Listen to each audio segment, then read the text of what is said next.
حضرت ام المومنین حضرت عائشہ صدیقہ رضی اللہ تعالی عنہ فرماتی ہیں کہ حضور کو دعوت دی گئی، آپ سے درخواست کی گئی، انصار میں کسی بچے کا انتقال ہو گیا کہ آپ اس کی نماز جنازہ میں شرکت فرمائیں، پڑھائیں۔ فقلت یا رسول اللہ، میں نے عرض کیا اللہ کے رسول، یعنی اب اس میں یوں سمجھیے کہ جو چیز امپلائڈ ہے، آپ خام خواہ یہ وقت لگائیں گے، جائیں گے، دعا کریں گے، آمد و رفت کی آپ کو مشقت جھیلنی پڑے گی، تو بالہذا یہ تو ایک بالکل ہی پاک وجود، کوئی اس نے برائی کمائی ہی نہیں، انفینسی میں یا چائلڈ ہوڈ میں اس کا انتقال ہو رہا ہے، تو بالہذا عصفور من عصافر الجنہ لم یعمل السوء، وہ تو جنت کی چڑیوں میں سے ایک چڑیا تھی، چلی گئی، اس نے کوئی کام کیا ہی نہیں، ولم یدرک ہو، نہ اس نے کوئی برا عمل کیا، نہ برے عمل کے قریب پھٹکا، اس کا ادراک بھی نہیں، اسے ابھی بدی کا کوئی شعور ہی نہیں تھا۔ فقال، اب حضور نے فرمایا، او غیر ذالک یا عائشہ، اے عائشہ کہیں ایسا تو نہیں کہ بات اس کے برعکس ہو، ان اللہ خلق للجنت اہلا، دیکھو اللہ تعالی نے جو مخلوق پیدا کی ہے اپنے انجام کے اعتبار سے ان میں سے کچھ جو ہے وہ جنت کے لیے، خلقہم لہا وہم فی اصلاب آبائہم، اگرچہ وہ ابھی اپنے باپوں کی پیٹھوں میں صلب میں ہوتے ہیں، تب بھی ان کے بارے میں علم خداوندی میں کوئی شے طے ہے۔ وَخَلَقَ لِلنَّارِ أَهْلًا خَلَقَهُمْ لَهَا وَهُمْ فِي أَصْلَابِ آبَائِهِمْ، اسی طریقے سے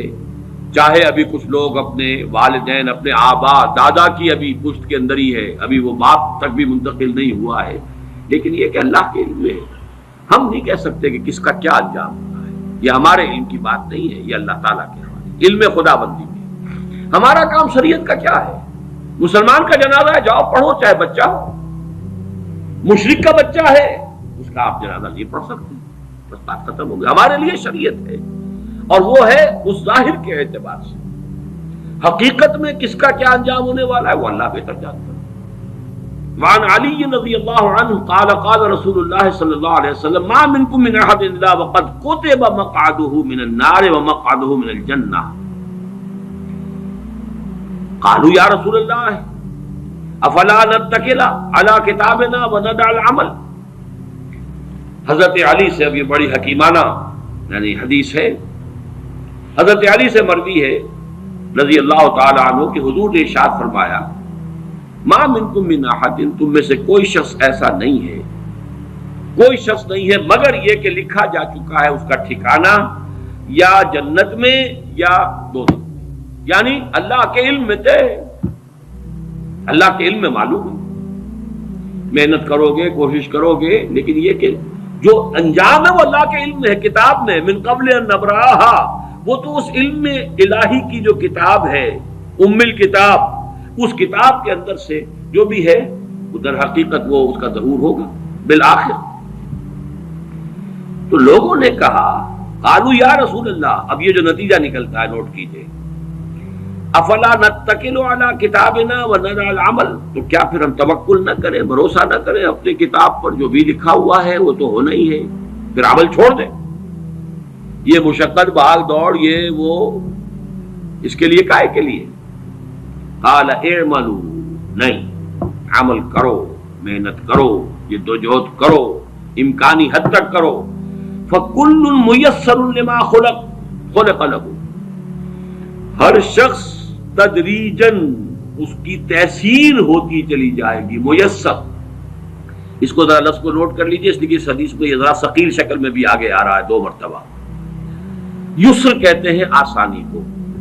عسر کہتے ہیں تنگی کو، فلم عسر والیسر، جن حضرات نے بیعت کی ہے تنظیم اسلامی میں شامل ہوتے ہوئے وہ ان الفاظ سے خوب واقف ہیں، فی العسر والیسر، اطاعت کریں گے عسر میں بھی یسر میں بھی۔ اب یسر سے باب تفعیل تیسیر، یسرا یوسر تیسیرن، کسی شے کو میسر کر دینا، آسان کر دینا، سہج سہج پہنچا دینا، جیسے کہ جو سورۃ اللیل ہے آخری پارے میں، فَسَنُيَسِّرُهُ لِلْيُسْرَىٰ وَسَنُيَسِّرُهُ لِلْعُسْرَىٰ، آہستہ آہستہ ہم اسے الیسرا میں پہنچا دیں گے یا آہستہ آہستہ وہ العسرا میں پہنچ جائے گا. تو کل میسر لما خلق لہ، ہر ایک جو بھی اس کتاب کے اندر درج ہے اس کے مطابق اس کی تیسیر اور توفیق ہو جائے گی. اما من کان من اہل السعادۃ فسیسر لعمل السعادہ، تو جس کا اللہ تعالیٰ کے اس علم میں سعادت کا ہے انجام، وہ سعادت کے لیے آسان کیا جائے گا، اس کے لیے سعادت اور نیکی کے راستے کھول دیے جائیں گے، کھلتے چلے جائیں گے.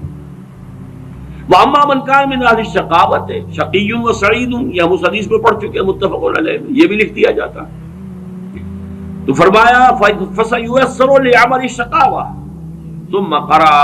فَأَمَّا مَنْ أَعْطَى وَاتَّقَى وَصَدَّقَ بِالْحُسْنَى فَسَنُيَسِّرُهُ لِلْيُسْرَى. اب یہاں دیکھیے آیت جو کوٹ کی ہے آپ نے وہ بالکل وہی ہے. 4 شرطیں پہلے انسان پوری کرتا ہے، 3 کم سے کم 3 آتے. فَأَمَّا مَنْ أَعْطَى